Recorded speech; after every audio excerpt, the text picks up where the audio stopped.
Sir গুরু আমাকে নিয়ে মরবে না হলে। জয় চালু জোরে। এই নে সাবধানে। কথা বলছো কেন? দেখছো কোনো মিস্টেক কাজ করছি ওদের বাজাচ্ছি। এনে ধর ভাই। আরেকটু নিচে আচ্ছা এই নে জয় সাবধান। ব্যাস কত রিস্কের কাজ চলছে, ডিস্টার্ব করবে না একদম। চাপ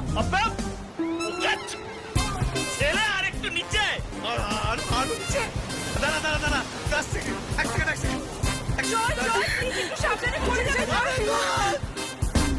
খুব খারাপ হয়ে যাবে কিন্তু তুমি যাবে এখান থেকে প্লিজ। কিরে পেলি